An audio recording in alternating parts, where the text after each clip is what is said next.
Hey guys, welcome to today's 1/6 Galaxy video. Today we are going to be taking a look at TMS042 Echo from Clone Force 99, The Bad Batch. So a lot of hype around Clone Wars at the moment. We've just gotten General Obi-Wan Kenobi. And of course we've had the Anakin and the Stap for a while now.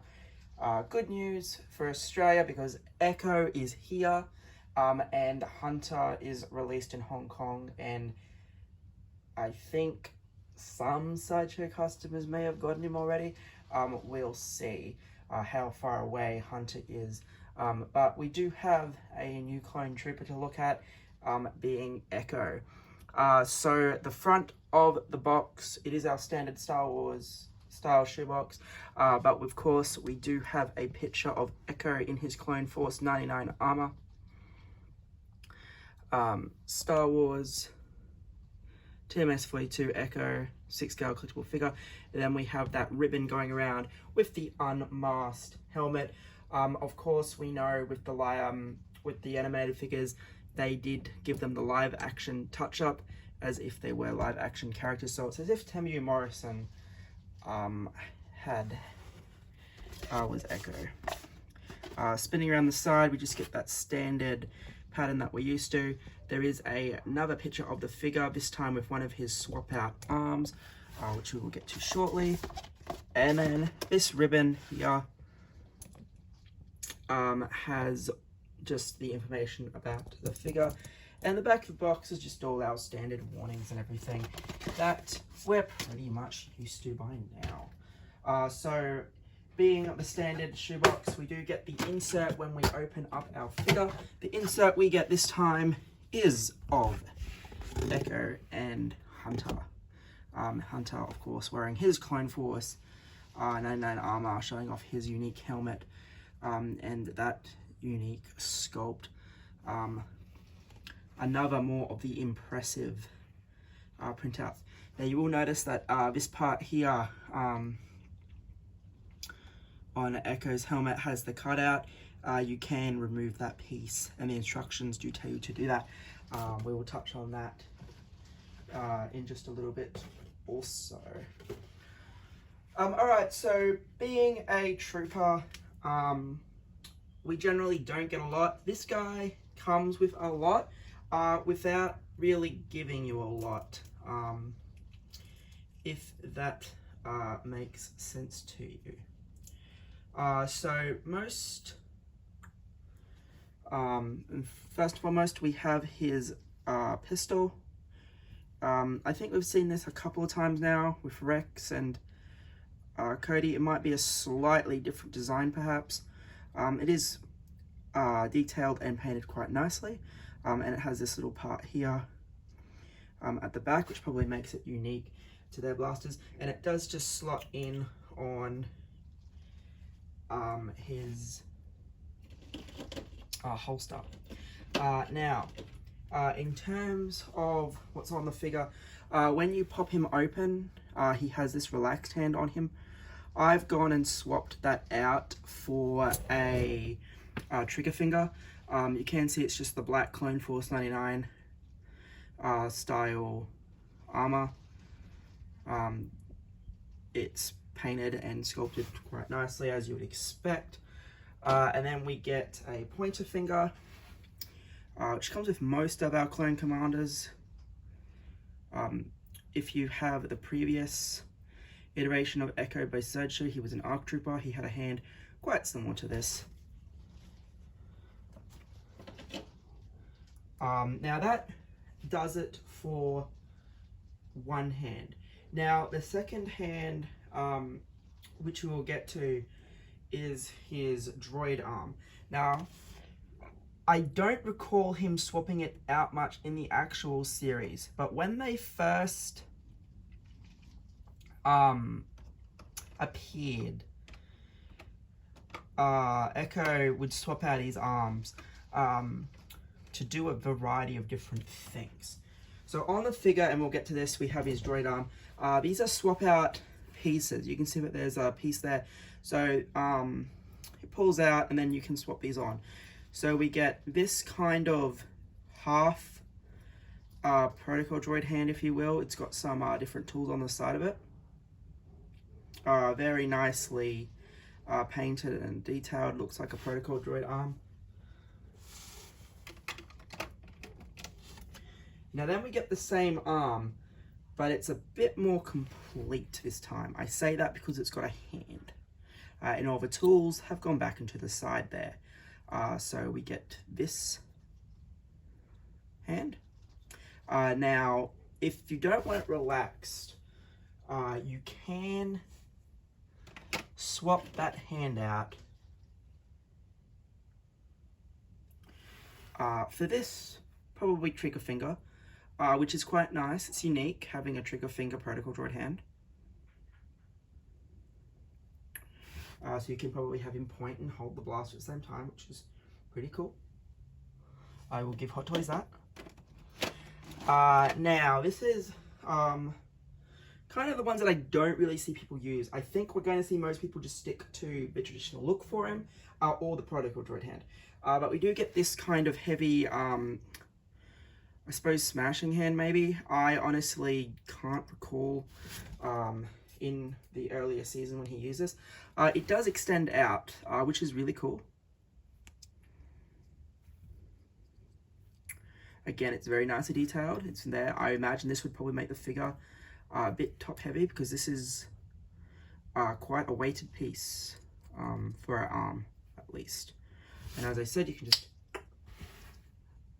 close it down. So there's that option.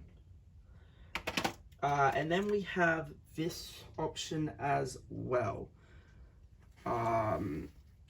This has a little bit more articulation than the other hand. You can see, again, we are missing the center hand there because this is more of a claw. All of these points here are articulated.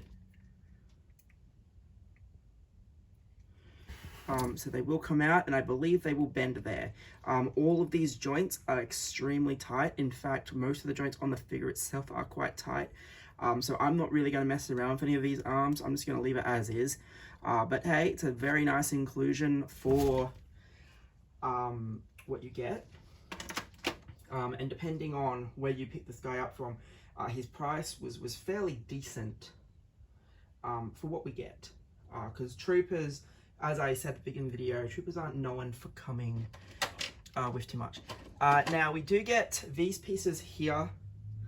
They're just designed to work with the additional swap out pieces. This one allows you to extend out the protocol droid hand. So that's pretty cool. And then you have this piece here, which I believe works with the claw for memory. But yeah, the instructions tell you how to use them. They're just little attachments that go with those swap out pieces, if you so choose. We do, of course, get his Clone Force 99 backpack, which is very nicely detailed. You do have to assemble the antennas yourself. It's very simple to do. Again, some really cool patterns detailing. We do have a magnet, thank God. No silly straps on this guy. Again, just fantastic paint apps. Very well weathered, just fantastic. Now we do, of course, get the sculpt. This is a pretty amazing sculpt. I know a lot of people are quite disappointed that we don't get the animated looks for these guys. Even when we got the commanders from Sideshow, a lot of them didn't have an animated look. I think Gree may have been the only one that had his animated hairstyle.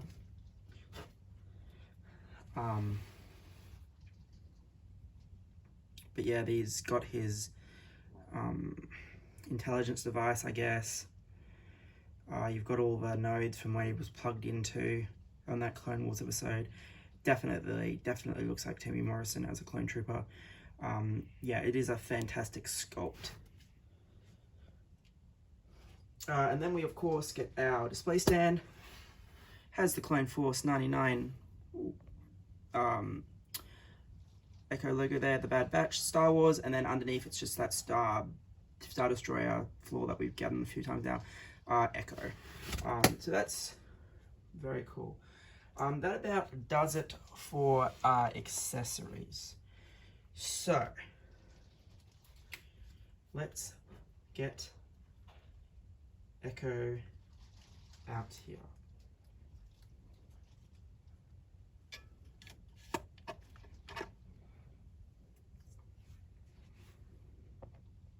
Okay, so we can see that, of course, Clone Force 99 do have their own unique clone helmets. This is no different.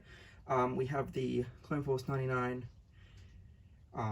logo on the helmet there. Very nicely done visor. We also get it, the skull logo there. And then look at that weathering. That is just fantastic. We can see the droid arm. The droid arm does articulate along that joint there. Again, it's quite tight, so just be mindful of that. We can see that it is a fabric undersuit. Then we come down, skirt, holster. The pistol is housed just in behind here. We will see that on the side profile. And then we, of course, have our display stand and those weathered boots. So yeah, overall, this is really, really quite impressive.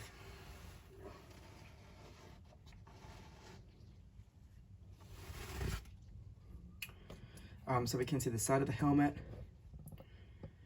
We get some ammo pouches. There's your pistol. There's your trigger finger. Again, just the unique pieces of the armor. So that would be the Clone Force 99 communicator. Coming down, again, have these pieces here, which would be unique to this armor. We have the skirt. Very nice. So you can see the join here where that would pop out. Because obviously this part here is part of his head. So if I was to bring that sculpt back, we can see it there replicated. So that back piece just pulls off, and then you have the helmet. If you were to have him unmasked with the clone sculpt on. Coming back, we get the underneath there, it's just your standard clone armor. We have the thermal detonator. Coming down, we have the back of the skirt there, and then we have the back of the boots, again, very nicely weathered. Just to show that it is a magnet, we're just going to get our backpack, and we're going to place it there, easy as. And now he's ready to go out on his mission, because he has his backpack, which again is actually quite hefty.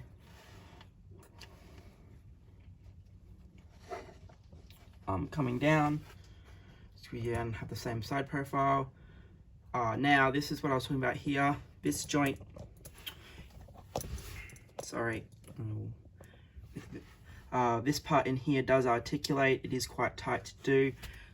If you're doing it, I would probably move it, set it, and then leave it. I wouldn't be playing around with it quite a fair bit, just because you definitely don't want breakages, especially with like a figure of this price point. It's always quite sad when we have different pieces that break on us. We of course also do get 2 extra wrist pegs, only for that one hand though. So as I said, that droid hand there is going to be where all of these pieces come in, and you can see there that will just pull off, and then that will go in there like so.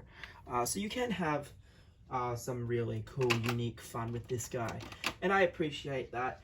I just don't know how many people will actually do that. So yeah, overall, this guy articulates fantastically. He's got the fabric undersuit, he's got the droid arm. Don't know what more you could possibly want, really. We're super excited for Hunter. We, of course, have the Crosshair pre-order. Hopefully, we get Wrecker and Tech. Have been some rumors that we might throw a Magnum with Wrecker. Fingers crossed. But we've got no idea. The only thing I really do not want happening is, of course, we have the Season 2 of Bad Batch. The non-spoiler for that is we're going to have a discussion on Saturday if you're interested in that on the page. But yeah, there's obviously one thing we don't want happening with Tech and Rekka that I'm worried about, but we will discuss that on Saturday. I don't want to spoil anything if you haven't seen the trailers or anything. One last thing I am going to touch on. When I was swapping out the trigger finger, and you can actually see it exposed, there's a pleather pattern underneath this gauntlet. Just keep that in mind. You're not going to see it, so you're not going to be aware if there is any damage to it. But when I removed the figure, this actually slid down, and that's how I was aware of it. So just keep that in mind. Again, you're not going to really ever see it, so it's up to you how much you stress it on. But I know some people don't like pleather flaking, and it is rather unfortunate. I have very, very few flakes. My Celine from Star Race, her trench coat has flaked. I have minor flaking on my original boots of Selena Kyle from the Dark Knight trilogy, and I have minor flaking on Star-Lord. Red Skull unfortunately occurred in storage. I just left his coat in the box for way too long, and then when I was moving it around, it just flaked apart. And I believe I have a very, very minor flaking on one of my Winter Soldiers. Yeah, it's unfortunate when it happens, especially in high humid areas, but for the most part, I've been pretty lucky. Oh, and there was a Deadpool. My original Deadpool flaked to high hell. Yeah, and it's just, I had my collection packed away for 5-6 years when I was between houses. So that's where most of that damage occurred. I did the best I could. I thought where I had my stuff stored was fine. Clearly the little bags inside these oh, it's stuck in there, never mind. But they're in the bottom of every Hot Toys packet, Echo included. But sometimes they're just not enough. So be mindful. There's a pleather piece on this figure, which is usually quite rare for Troopers. We don't usually get pleather with Troopers, so usually we don't care. Anyway, guys, this has been a quick look at Clone Force 99 Bad Batch Echo. As I said, I'm really happy with this figure, and I can't wait to see what Hot Toys does next for these guys. Thanks for watching, and I apologize for the 18-minute mark.